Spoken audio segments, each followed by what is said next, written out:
नमस्कार, स्वागत है आपका आपके YouTube चैनल हिंदी मस्ती में और आप देख रहे हैं गौतम सर की क्लास। आज की क्लास में हम वार्ता करते हैं, चर्चा करते हैं हिंदी व्याकरण। और हिंदी व्याकरण के अंतर्गत वर्णमाला पढ़ी आपने, और वर्णमाला में एक बहुत छोटा सा टॉपिक जिसको आप बहुत भ्रमित रहते हैं, उसका नाम है अयोगवाह। अयोगवाह कितने होते हैं, अयोगवाह क्या कहलाते हैं, इनका अन्य नाम क्या होता है, आइए देखते हैं इस वीडियो में क्या क्या होता है। अयोगवाह क्या होता है? अयोगवाह की संख्या अगर पूछी जाती है तो मुख्यतः दो होती है, वैसे इनके तीन प्रकार माने जाते हैं। नंबर एक आता है अनुस्वार। अनुस्वार का मतलब क्या होता है, अनुस्वार किसे कहते हैं? अनुस्वार ये होता है कि एक तो स्वतंत्र वर्ण होता है। स्वतंत्र का मतलब इसको किसी की सहायता नहीं होती, ये स्वतंत्र वर्ण है और ये नाक से उच्चारण होता है इसका। यदि आप बोलेंगे ये अनुस्वार है, जैसे किसी भी वर्ण के ऊपर अनुस्वार लगा होता है तो वह अनुस्वार कहलाता है, संस्कृत में प्रयोग होता है इसका। दूसरा क्या होता है, विसर्ग होता है। विसर्ग शब्द के अंत में लगता है, जैसे आप जानते हैं विसर्ग इस तरह से प्रातः, ये अंत में एक प्रयोग होता है। तो अंत में जब प्रयोग होता है तो विसर्ग होता है, इसका उच्चारण हा की तरह होता है। जो हा वर्ण होता है उसकी तरह इसका उच्चारण होता है। जो दूसरा प्रकार होता है विसर्ग, और हा की तरह इसका उच्चारण होता है। तीसरा प्रकार आता है अनुनासिक। अनुनासिक ये वर्ण होता है, इसका उच्चारण नाक और मुंह दोनों से होता है। ये आपका क्या कहलाता है, अनुनासिक वर्ण कहलाता है। तो ये पूछा जाता है आपसे कि अयोगवाह की संख्या कितनी होती है, तो याद रखना अयोगवाह की संख्या 2 होती है और 3 होती है। अगर विकल्प 2 ना हो तो 3 होगा, और 3 ना हो 2 होगा। आप दोनों तरह से याद रखें। और ये अयोगवाह की संख्या 2 और 3 जो होती है, ये उच्चारण स्थान के आधार पर निकलता है, इसका संस्कृत में प्रयोग होता है।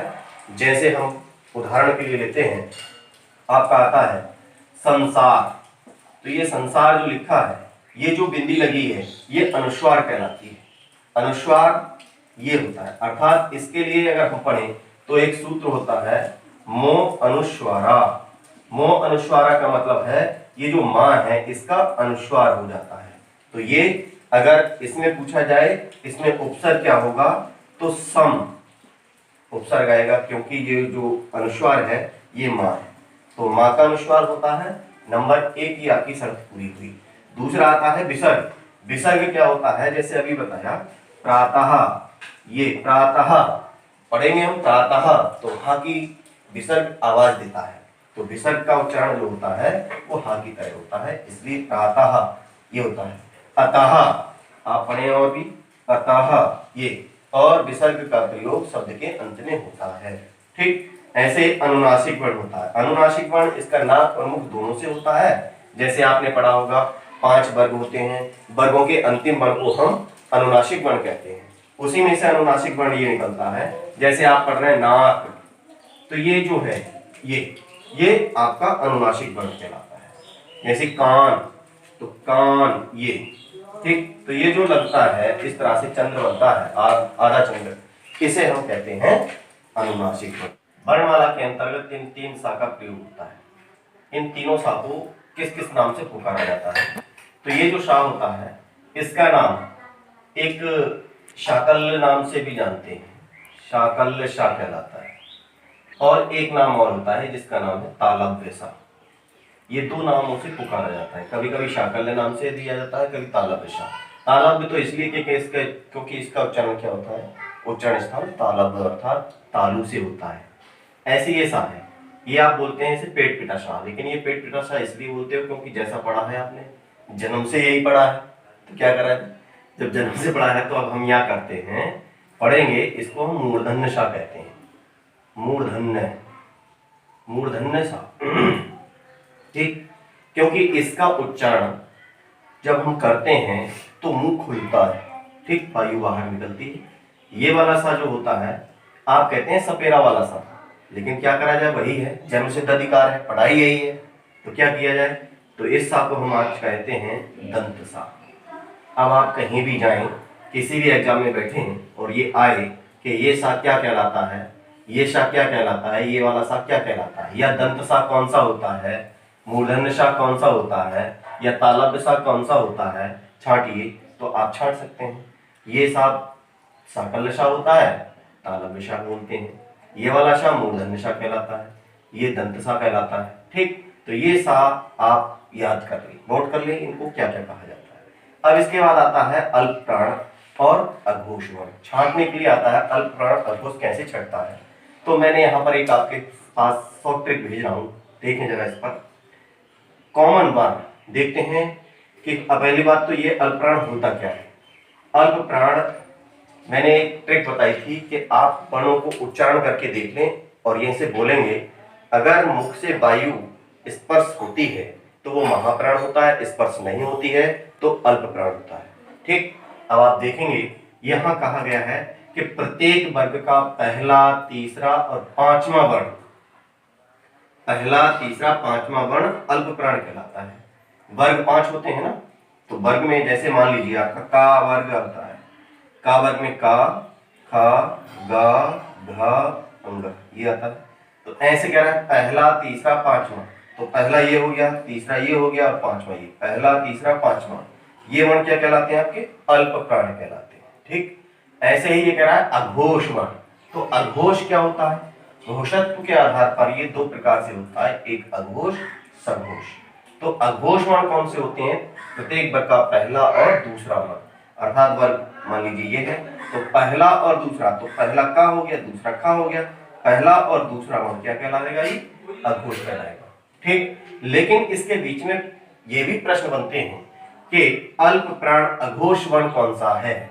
अब आप ध्यान रखना, अल्प प्राण अघोष ये पूछेगा, ये प्रश्न बनेगा अल्प प्राण अघोष, अल्प प्राण अघोष वर्ण कौन सा है, ये आप देखते हैं। तो देखें कॉमन, देखें इसमें कोई कॉमन है इन, तो यहाँ एक है, यहाँ भी एक है, दोनों में एक मिल गया, इसका मतलब है प्रत्येक वर्ग का पहला वर्ण, प्रत्येक वर्ग का पहला वर्ण क्या है, का है, का है, चा है, टा है, ता है, पा है, प्रत्येक वर्ग का पहला वर्ण क्या कहलाएगा, ये अल्प प्राण अघोष वर्ण कहलाएगा।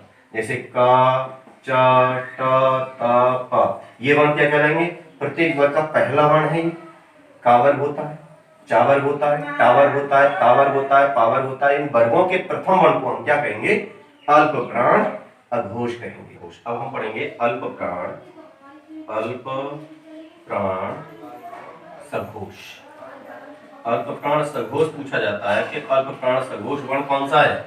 तो अल्प प्राण सघोष वर्ण को छांटने के लिए आपके पास ट्रिक है। अल्प प्राण प्रत्येक वर्ग का पहला, तीसरा, पांचवा वर्ण कहलाता है और सघोष प्रत्येक वर्ग का तीसरा, चौथा, पांचवा वर्ण होता है।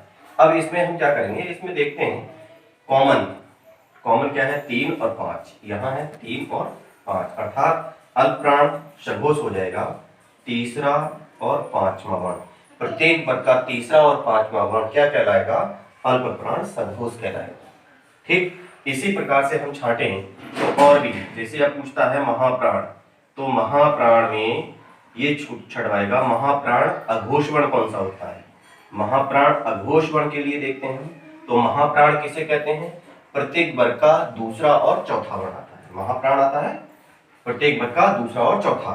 तो पहले हम महाप्राण देखते हैं, यहाँ लिख देते हैं महाप्राण प्रत्येक वर्ग का दूसरा और चौथा वर्ण होता है। ठीक, इधर अघोष लिख देते हैं। अघोष आप जानते हैं प्रत्येक वर्ग का कौन कौन सा पहला और दूसरा वर्ण होता है, ये अघोष होता है। अब देखते हैं महाप्राण अघोष वर्ण कौन से कहलाएंगे, तो महाप्राण अघोष वर्ण कहलाएंगे। इसमें कॉमन देखें क्या है, तो 2 कॉमन है, 2 यहाँ है, 2 यहाँ भी है, हो गया। तो इन दोनों में कॉमन है 2, तो याद रखना प्रत्येक वर्ग का दूसरा वर्ण, प्रत्येक वर्ग का दूसरा वर्ण क्या कहलाएगा, महाप्राण अघोष कहलाएगा, हो जाएगा। इसका नाम देंगे महाप्राण अघोष। वो पूछेगा कि महाप्राण अघोष वर्ण कौन से होते हैं, तो महाप्राण अघोष वर्ण प्रत्येक वर्ग का पूछा जाता है, प्रत्येक वर्ग का दूसरा वर्ण, प्रत्येक वर्ग का दूसरा वर्ण क्या कहलाएगा आपका, महाप्राण अघोष वर्ण हो जाएगा। ठीक, ऐसे आएगा महाप्राण सघोष।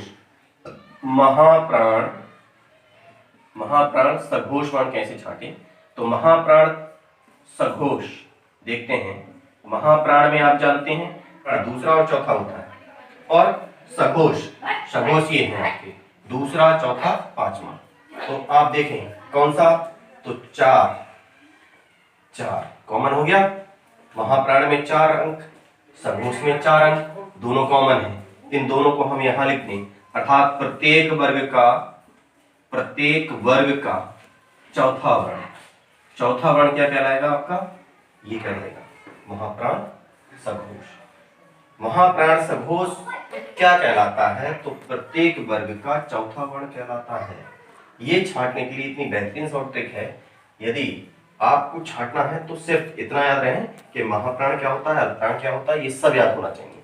इसको छांटने के लिए सबसे शॉर्ट ट्रिक है, बस आप लिख लें कि पहला तीसरा पांचवा, दूसरा पहला दूसरा, बस कॉमन छांटते जाइए, उसी से आपका अल्प प्राण सघोष, अल्प प्राण अघोष, महाप्राण अघोष, महाप्राण सघोष दोनों ही तरह से आपके प्रश्न छट जाते हैं। ठीक इसी प्रकार से आप छांट लेंगे। इसमें बहुत से प्रश्न बनते हैं, बहुत ही मोस्ट इंपॉर्टेंट ये टॉपिक था। इस टॉपिक को आपने पढ़ा, इससे आगे पढ़ने के लिए, आगे जानने के लिए आपने अगर हमारे चैनल को सब्सक्राइब नहीं किया है तो प्लीज हमारे चैनल को सब्सक्राइब कीजिए और शेयर कीजिए और लाइक कीजिए। धन्यवाद।